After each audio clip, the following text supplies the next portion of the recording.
কিছু কথা আবার মনে হলো। ধরে নাও আগের ভিডিওটা যেখানে শেষ করেছি এই ভিডিওটা সেখান থেকে শুরু করছি। রেলেভেন্ট বলে এই ভিডিওটা কিন্তু ছোট্টর ওপর রাখবো এবং এক্ষুনি ছাড়বো।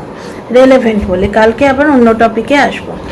একটা জিনিস দেখো, টিনাকে নিয়ে এরা অনেকেই বলে, বিশেষ করে বাহিনীর লোকজন ঠিক এইভাবে করে এবং ওই লাইফস্টাইল থেকেও এইরকমভাবে থাম্বনেল দেয় যে টিনা এমন কি করেছে যে দেশ ছেড়ে পালাতে হলো।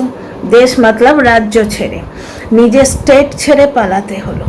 এবং বৌদিবাজের ব্যাপারটা আমাদের সকলের সামনে, এবং বৌদিবাজের জন্য অনেকেই টিনাকে দোষারোপ করে এবং টিনা নিজেও দোষারোপ করে নিজেকে, যার জন্যই তো এতদিন চুপ করেছিল। এখনও নতুনভাবে শুরু করেছে এবং সেক্স সিম্বল ট্যাগটা ওর গায়ে লাগিয়ে দিচ্ছে বলে ও মুখ খুলেছে এবং ব্লগ টু ব্লগ ভিডিও করতে বলছে। ওর কন্ট্রোভার্সি করতে বারণ করেনি, বলছে ব্লগ টু ব্লগ ভিডিও করো। এবার এককালে তার থেকে তথ্য নিয়ে চ্যানেল গ্রো করেছে এমন একটা প্রাণী, লোকের মৃত্যু কামনা করা এমন একটা প্রাণী, সে যদি পরচুলা পরে ভিডিও না দেখেই বলে দেয় টিনা মানে বিয়ে করে এসছে, সেখানে তার মুখ খোলাটা স্বাভাবিক। বুঝতে পারছো তো? এবং এতটা ও এক্সপেক্ট করেনি। ও ভেবেছিল, প্রচণ্ড অহংকার হয়ে গেছিলো মাঝখানে, তো ভেবেছিল যে যা করবো তাই চলে যাবে। সব থেকে বড় ব্যর্থ কন্ট্রোভার্সি ক্রিয়েটার যে নিজে হোমওয়ার্কটুকু পর্যন্ত করে না। ধরো একটা হিস্টোরিক্যাল কোনো সিনেমা বানাচ্ছে, ধরো আকবরের ওপর কেউ সিনেমা বানাচ্ছে, সে আকবরের জীবন কাহিনী, তার কজন স্ত্রী ছিল, তার এই ধরনের যে জীবন কাহিনী, বৈরাম খাঁর স্ত্রী সালিমা বেগম, এদের সম্বন্ধে কিছুটা তো রিসার্চ করবে। কিচ্ছুই জানে না। আকবরের ফিল্ম বানাতে গিয়ে ইলতুৎমিশের কাহিনী বলে চলে এলো। তাহলে সে একটা ফেল্ড তোমার ডিরেক্টর এবং প্রডিউসার এবং ফিল্ম মেকার হবে না? সে নিজের হোমওয়ার্কটাই করেনি, সেইটা টিনা চোখে আঙুল দিয়ে দেখিয়ে দিয়েছে। তো ওই প্রাণীটার বড্ড চিটবিরিনি ধরেছে। এটা বললাম, এইটা নিয়ে কিন্তু টপিক নয়, টপিকটা অন্য জায়গায়। টিনা যে ওয়েস্ট বেঙ্গল ছেড়ে গিয়েছিল তার মধ্যে অনেক কারণ ছিল। তার মধ্যে একটা কারণ যেন আজ আমি দেখতে পাচ্ছি, কারণ প্রমাণ করে দিতে পারছি। কারণটা তো অনেকবারই বলেছি ভিডিওতে, আজ তোমাদের প্রমাণ করে দিতে পারছি। বলতে ইচ্ছে হলো তাই এলাম তাড়াতাড়ি কাজ করতে করতে। সেটা হচ্ছে এই দেখো, টিনা বারবার বলছে আমরা কোথায় যাচ্ছি তোমাদের কিন্তু বলবো না। দুটো ব্লগে কিন্তু দেখিয়েছে। প্রথম ব্লগটায় থাম্বনেলে গেছে টিনা ট্রলি ব্যাগ গুছিয়েছে, দেখাচ্ছে একটা সারপ্রাইজ, দেখাচ্ছে যে টিনা কোনো জায়গায় যাচ্ছে ঠাম্মিকে নিয়ে। কত ধরনের ঔৎসুক্য হবে। এই তো তুই বললি যে তোর ফার্নিচার অন দা ওয়ে, আবার ঠাম্মিকে নিয়ে যাচ্ছিস, সঙ্গে কে যাচ্ছে? টিনা একা একা ম্যানেজ করতে পারবে? কি ব্যাপার? পিসির বাড়ি রোকাতে যাচ্ছে, না রোকা তো হয়ে গেল, পিসির ছেলের বিয়েতে যাচ্ছে, কি ব্যাপার? সব থেকে কেলোর কীর্তি হচ্ছে furniture on the way West Bengal থেকে। সেখানে বাড়ি ছেড়ে তারা টাটা বাই বাই ঠাম্মি নাতনি বেড়াতে যাচ্ছে, ছেড়ে তো আর যাচ্ছে না, বেড়াতে যাচ্ছে। তারা প্রেজেন্ট থাকবে না, তো মুভার্স অ্যান্ড প্যাকার্সদের জিনিসগুলো কে রিসিভ করবে? হতে পারে ছোটো ঠাম্মি, কাকু, দাদু, ওরা যথেষ্ট কোঅপারেটিভ, ওরা এসে রিসিভ করে নেবে। কিন্তু যে কোঅপারেশন ওরা দেখাচ্ছে, এইটুকু কোঅপারেশন কি টিনা তার বাপের বাড়ি থেকে পাচ্ছে? তোমরা বলো তো, এই কথাটাই আমি বলতে এলাম। তো একটা জিনিস দেখো, যে কোঅপারেশনটা টিনার মানে রিলেটিভরা, প্রবাসী রিলেটিভরা ওর সঙ্গে করছে, যে কোঅপারেশনটা তারা করছে, বিভিন্ন ফার্নিচার দিয়ে, বিভিন্নভাবে হেল্প করে, বিভিন্নভাবে উপকার করে, আজকে টিনার কাকু, দাদু, ঠাম্মি মানে ছোট ঠাম্মির পরিবারটা যদি না থাকতো, তাহলে টিনার পক্ষে ফ্ল্যাটে এসে এত তাড়াতাড়ি সেটেল হওয়া সম্ভবই হতো না। এক হয় ফ্ল্যাট খোঁজার ক্ষেত্রে, দ্বিতীয়ত সেটেল হওয়ার ক্ষেত্রে। বর্তমানে যা ফার্নিচার ওখানে আছে, শোয়ার, গায়ে চাপা দেওয়ার জিনিস সবই ওদের। বুঝতে পারছো? এই সামান্য বলবো না, এই কোঅপারেশন ও কি বাপের বাড়ি থেকে পাচ্ছে? টিনার মার এত কেন ইচ্ছে যে টিনার সারপ্রাইজটা ভঙ্গ করে দেবে? বারবার তুচ্ছ কারণে উনি কিন্তু ব্যাপারটা বুঝিয়ে দিচ্ছেন। একটা কমেন্টে লাভ রিয়াক্ট দিয়েছে, আগের দিন মিষ্টি দেখিয়ে বলল টিনারা এলে আবার হবে। সেটাও লোকে ডাক করে বেরিয়ে যায়, ইগনোর করে বেরিয়ে যেতে পারে। আমার তখন একটু কেমন সন্দেহ সন্দেহ লেগেছিল, কিন্তু তবু ডাক করে বেরিয়ে গেছি যে এটা এমনি কথা, যে টিনা মিষ্টি খেতে ভালোবাসে, টিনারা এলে আবার মিষ্টি টিষ্টি আসবে। বলার দরকার ছিল না, হিন্ট দিচ্ছে। এবার ডিরেক্ট ইয়েতে থাম্বনেলে উনি দিয়ে দিতেন যে টিনার মা আসছে, প্রচুর পয়সা হতো, প্রচুর ভিউ হতো, বা কোনো কন্ট্রোভার্সিয়াল কথা দিতেন, কিন্তু সেটা আরও পাছে সম্পর্ক বিগড়ে যায়, মা তো হাজার হোক, সেই জন্যে সাহস করে উনি দিতে পারছেন না। কিন্তু তবু টিনার এই সারপ্রাইজটা নষ্ট করে দেবার কি দরকার? আমরা তো বুঝেই গেলাম, টিনা দেখো একটা ব্লগে থাম্বনেলে দিলেও বেড়াতে যাচ্ছে, আজকের ব্লগেও সারপ্রাইজ রাখলো কোথায় যাচ্ছি। কালকের ব্লগটা, টিনার ব্লগটা ওয়াইটির মাটি হিট করতে না করতেই, বুঝতে পারছো, পুজোর বেরোনো নতুন ফ্যাশনের হাল ফ্যাশনের শাড়ির মতো, মানে 5 মিনিটে 5,000 কে হয়ে যেত। আজকে কিন্তু হয়েছে, আজ কয়েক মিনিটে, মানে 32-33 মিনিটে 5,000 কে হয়ে গেছে। একটু বেশি ভিউ হতো, ভিউ তোলার এইগুলোই তো মানে মৌকা। রোজ রোজ তো গাদা গাদা খরচা করে সে বাইরে যেতে পারবে না, প্লাস তার নিজের পুজোর সময় প্রচুর প্রমোশন পাবে, কাজকর্ম আছে, এইগুলো তার টিনার ব্লগের পয়সা আনার এক একটা মানে চান্স। টিনার মা কেন চাইছে নষ্ট করে দিতে? কারণ উনি একজন ব্লগার, বুঝতে পারছো। উনি এই যে ছোট্ট ছোট্ট হিন্ট দিচ্ছেন, এতে কি হচ্ছে, লোক ওনার ভিউটা উঠছে। টিনার মা যদি সাফসুতরা ব্লগ দিত, লোকে 1-2 দিন দেখে বলতে তো টিনার মা কোনো হিন্ট দিচ্ছে না, কিন্তু ওই যে কালকে মিষ্টি দেখিয়ে বলে দিল টিনারা এলে আবার হবে। আজকের ভিডিওতে স্পষ্ট উনি বলে দিলেন, টিনার ঠাম্মির জামা কাপড় গুছলো শাড়ি, এবং সেখানে বললেন শাড়ি সায়া ব্লাউজ টিনার মা যাতে হাতের কাছেই পায়, ওই যে কাবারটা ওটা খালি করে দেয়া, টিনার দাদা বৌদি মিলে ঘর গোছানো, পুরো ব্যাপারটা, বিশেষ করে টিনার ঠাম্মির ব্যাপারটা হাইলাইট করা।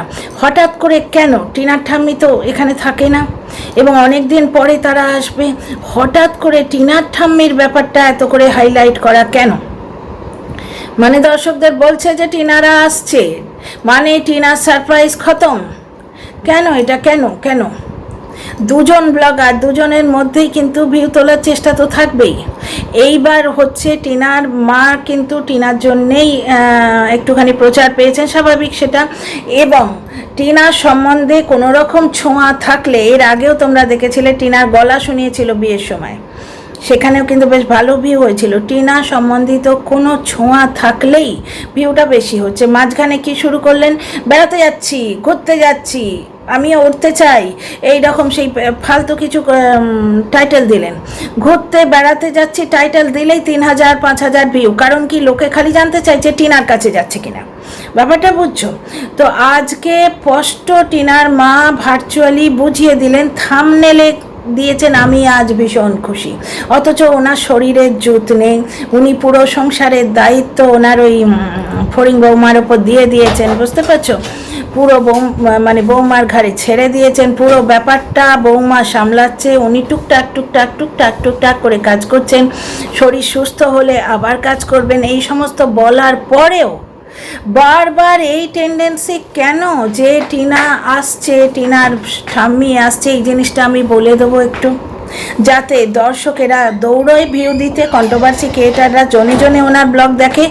কারণ ওই গাছের ফুল আর ওই গোলা রুটি, ওই সুন্দরী একঘেয়ে হয়ে যায় প্যাটার্ন, এবং একটা গৃহবধূর কাছে একঘেয়ে হওয়া ছাড়া তো উপায় নেই।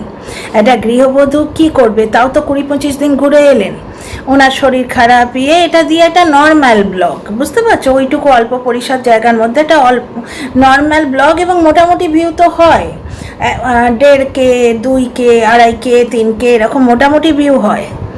একদম যে সেই 200-500 ভিউ হচ্ছে তা তো নয়। তা সত্ত্বেও আমার সব থেকে হয়রানি লাগছে যে মা হয়ে, হ্যাঁ এখানে ব্লগার ভার্সেস ব্লগার কম্পিটিশন, কিন্তু মা হয়ে সন্তানের যে সারপ্রাইজটা এইভাবে নষ্ট করে দেয়া, নিজে ভিউ তুলবে বলে। কারণ কি, এই সমস্ত হিন্ট যদি ওর ভিডিওতে লোকে পায়, তাহলে কালকে আবার যেই টিনার মায়ের ব্লগ আগে ছাড়ে, বুঝতে পারছো, টিনার বাপের বাড়িতে থাকলে কি প্রবলেম, অনেকেই ভিডিও করেছিল, তুই বাপের বাড়িতে কেন রইলি না, তোর ফ্ল্যাটে যাবার কি দরকার। আমার ভিডিওগুলো মনে আছে। এখন মুখ মুজে সব সতী হতে আসবে, এবং সেটাই স্বাভাবিক বলে গুণ গাইবে প্রত্যেকে। যে না কন্ট্রোভার্সি জনরাতে এটাই নিয়ম, দোগলামোটাই নিয়ম, যখন পজিটিভ করলে ভিউ বেশি পজিটিভ করব, নেগেটিভ করলে ভিউ বেশি নেগেটিভ করব। কিন্তু ভাই দর্শকরা চুজ করে নেবে তো, দর্শকরা যে কন্টেন্ট দেখতে চায় সেই অনুযায়ী তারা কন্টেন্ট ক্রিয়েটার চুজ করে নেবে। আমি আমার পয়েন্ট অফ ভিউটা তো রাখবো, তাহলে আমার এথিক্স ছেড়ে দাও। এথিক্স কথাটা তো বোঝেই না লোকে, অর্ধেকের বেশি লোক এথিক্স কথাটা বোঝে না। কিন্তু তাহলে মানুষ হিসেবে আমার যে সত্তা বা সিদ্ধারা, যে আমি ভালোকে ভালো বলতে জানি, খারাপকে খারাপ বলতে জানি, এই জিনিসটা কোথায় গেল? তোমরা একটা জিনিস দেখো তো, এখন এই ঢলটা নামবে এবং চলবে, এটা ভালোই লাগছে। সবাই মিলে টিনাকে পজিটিভ করছে, যারা নেগেটিভ করতো এবং যারা ফালতু কথাও বলে এসছে, এতদিন ফালতু কথা যেগুলোর কোনো বেস নেই সেগুলোও বলে এসছে, সেইগুলো মানে তারাও যে পজিটিভ করছে, খুব ভালো লাগছে। টিনাকে নিয়ে ফালতু কথা না বলে সত্যি কথাগুলো এখন বেরিয়ে আসছে, বুঝতে পারছো তো? আর কালের প্রবাহে সমস্ত জিনিস থেকে যায়। পুরীতে অনেকবার গেছি, পুরীর সমুদ্র যেমন কিচ্ছু নেয় না, সে সমস্ত জিনিস সমুদ্রের তটে এসে জমা হয়। এই দেখো মাতালি কত জিনিস টিনা সম্বন্ধে বলে রেখেছে, এখন তো ও নেগেটিভ করছে বলে একদম মিথ্যে কথা উল্টো গাইছে, যখন তখন লোকে দর্শকেরা পয়েন্ট আউট করে দিচ্ছে যে তুই নিজেই তো এইসব কথা বলেছিস, তাহলে কোনটা মিথ্যে? এখন যেটা বলছিস সেটা মিথ্যে না আগে যেটা বলেছিলিস সেইটা মিথ্যে, কোনটা সত্যি? লোকে কনফিউজ হয়ে যাচ্ছে। তা এরা যে এদিক ওদিক করবে, তাতে চ্যানেল উঠবে, ভিউ হবে, পয়সা হবে, যেটা এদের মুখ্য লক্ষ্য।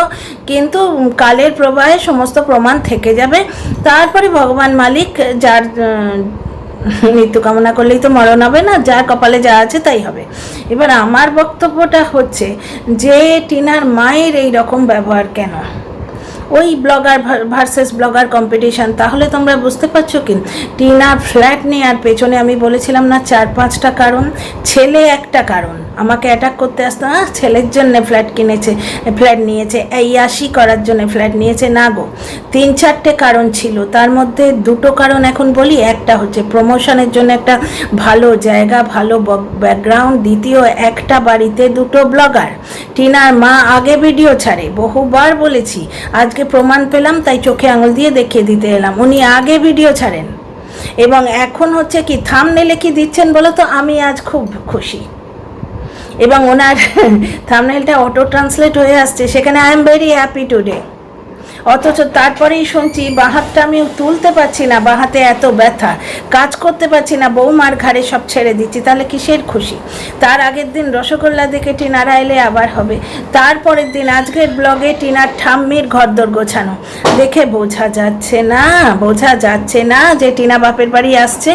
টিনা যেখানে বলছে যে আমি এই ব্লগে বলবো না, কালকের ব্লগে বলেনি, আজকের ব্লগে বললো না, কালকের ব্লগে আগামীকালের ব্লগে বলবে, মা হিসেবে ওর তো একটু চুপ করে থাকা উচিত ছিল। মেয়েটা আসছে, মেয়েটার মনটা বিষিয়ে যাবে না তোমরা বলো তো?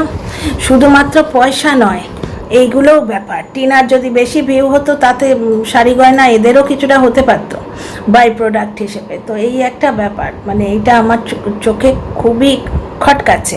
আর ওই একদিনের গ্যাপ দেওয়াটা আমি তোমাদের বলেই দিয়েছি ফর সিকিউরিটি রিজন, কারণ এই জিনিসটা সুরাটে যাবার সময়ও করেছিল, বুঝতে পারছো? সুরাটে যাবার সময়ও যেদিন গেছিল তার 2 দিন পরে ব্লগ ছাড়তো।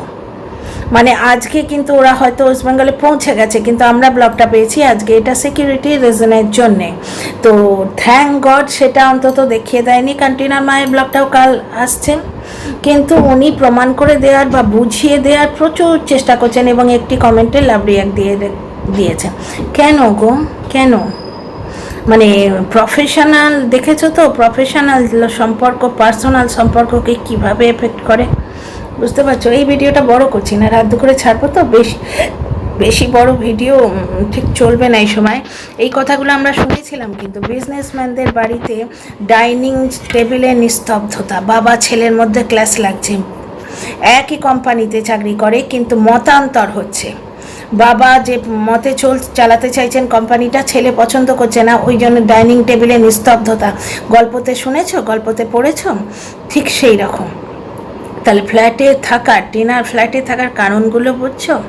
ছেলে পেলো না সেটা ঠিক আছে, ছেলে ওয়ান অফ দ্য রিজন, আমি বারবার বলেছিলাম, প্লাস ওর পার্সোনাল রিজনও কিছু ছিল, একটা প্রমোশন, 2 হচ্ছে এই ব্লগিং, আর 3 নম্বর হচ্ছে কন্টেন্ট। আজকে ওই বাড়িতে কন্টেন্ট আর একটা ঝাঁ চকচকে একটা ফ্ল্যাটে কন্টেন্ট, দুটো তফাৎ হয় না গো, তফাৎ হয় না। তুমি বিরিয়ানি খাও, তুমি একটা ভাঙা প্লেটে বিরিয়ানি খাও, আর একবারে বোন চায়নার ভালো একটা প্লেটে তুমি বিরিয়ানি খাও, যেন মনে হয় না স্বাদটা বেড়ে যায়। কারণ কি, পহলে দর্শনধারী ফির গুণ বিচারি। তোমাদের কেমন লাগলো বলো, ভিডিও বাড়াবো না, ভিডিওটা এক্ষুনি পোস্ট করছি। See you tomorrow, good night.